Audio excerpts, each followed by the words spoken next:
नमस्कार दोस्तों, मैं आपका साथी सुरेश वालिया कल आपको 16वां राष्ट्रीय वित्त आयोग पढ़ा चुका हूँ, लेकिन अब राजस्थान के संदर्भ में राज्य वित्त आयोग पढ़ाना चाहता हूँ। राजस्थान वित्त आयोग यानी RFC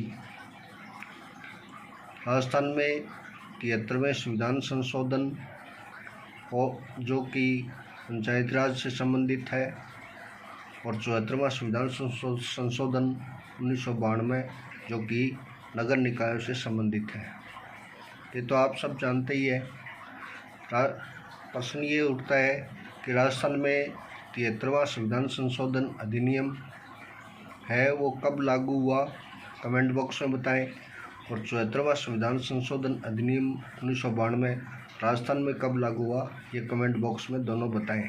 वेरी इंपॉर्टेंट प्रश्न है, ध्यान रखना, परीक्षा में निश्चित रूप से आएंगे। अब मैं राजस्थान वित्त आयोग के बारे में बताना चाहता हूँ।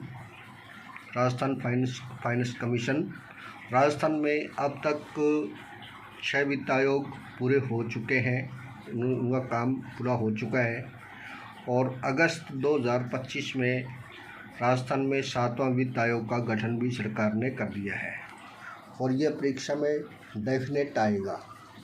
7वां वित्त आयोग का राजस्थान में गठन किया जा चुका है और ये सेकंड ग्रेड में निश्चित रूप से आ सकता है, तो किसी परीक्षा में टपक सकता है। वित्त आयोग की नियुक्ति राज्यपाल द्वारा 5 वर्ष बाद की जाती है। इसमें अधिकतम अध्यक्ष सहित 5 सदस्य होते हैं, एक अध्यक्ष और 4 अन्य सदस्य होते हैं, ध्यान रखना। वित्त आयोग एक संवैधानिक संस्था है क्योंकि इसका संविधान में उल्लेख किया गया है, संवैधानिक प्रावधान है इसके, और एक ये बहुसदस्यीय संस्था है और सलाहकारी संस्था भी इसको कह सकते हैं, क्योंकि ये पंचायत राज और नगर निकायों में जो स्थानीय स्वशासन है, अपने स्थानीय स्वशासन के 2 भाग हैं, एक तो पंचायत राज और एक नगर निकाय।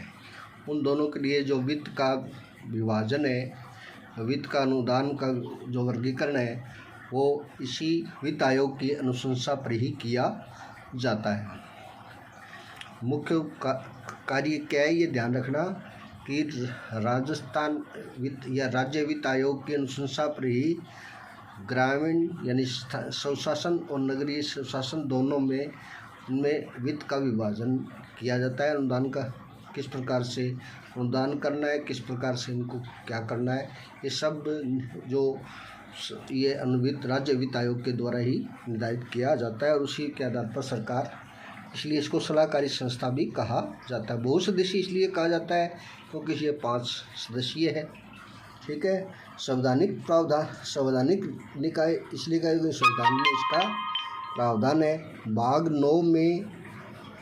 9 में अनुच्छेद 243 आई में, आई मतलब जय आई, और अनुच्छेद 243 वाई आई में तो आई वाई ध्यान रखना। अनुच्छेद 243 आई में पंचायत राज से संबंधित वित्त आयोग का उल्लेख है और भाग 9 क के अनुच्छेद 243 वाई यानी में राज्य वित्त आयोग का उल्लेख है। यानी 2 नहीं होते वित्त आयोग, ये काम तो राज्यपाल के द्वारा ये जो वित्त आयोग है वो काम तो एक ही वित्त आयोग करेगा, लेकिन ये संवैधानिक प्रावधान इसके अलग अलग किए गए हैं। पंचायत राज अधिनियम 1994, राजस्थान में पंचायत राज अधिनियम 1994 और नगर पालिका अधिनियम 2009, ध्यान रखना, ये प्रश्न जरूर आता है और आजकल तो धारा ही पूछने लगे। पंचायत राज अधिनियम 1994 की धारा 118 इम्पोर्टेंट, और नगर पालिका अधिनियम की धारा 76 के तहत राज्य वित्त आयोग के गठन का उल्लेख किया गया है, ये ध्यान रखना। धारा में पंचायत राज अधिनियम 1994 की धारा में 118 में और नगरपालिका अधिनियम की धारा 76 में राज्य वित्त आयोग का उल्लेख किया गया है और ये भारत के संविधान में उल्लेख किए, ऊपर बताया मैंने भाग 9 में अनुच्छेद 243 आई और वाई, ये संविधान में उल्लेख है। ये पंचायत राज अधिनियम 1994 की धाराओं में ये उल्लेख है, ये ध्यान रखना। अध्यक्ष 7वें वित्त आयोग के श्री अरुण चतुर्वेदी हैं और सचिव बनाए गए नरेश कुमार ठकराल जो रिटायर्ड IAS अधिकारी हैं और इनका कार्यकाल रहेगा 1 अप्रैल 2025 से 31 मार्च 2030 तक, ध्यान रखना। अब तक 6 वित्त आयोग ने अपना काम पूरा कर लिया, उसकी थोड़ी सामान्य जानकारी दे देता हूँ मैं आपको। प्रथम वित्त आयोग 24 अप्रैल 1994 को मतलब गठन किया गया था राज्यपाल द्वारा और कार्यकाल 1995 से 2000 तक रहा था, यानी 95 से काम करना शुरू किया था। और के गोयल, कृष्ण कुमार गोयल, के गोयल इसके प्रथम अध्यक्ष थे। के गोयल प्रथम अध्यक्ष थे। के गोयल ये पहले के कृष्ण कुमार गोयल, दूसरे के हीरालाल देवपुरा राजस्थान के एकमात्र मुख्यमंत्री है, पूर्व मुख्यमंत्री जो राजस्थान वित्त आयोग के अध्यक्ष भी रह चुके हैं, ध्यान रखना। हीरालाल देवपुरा कई बार प्रश्न पूछ लेते हैं।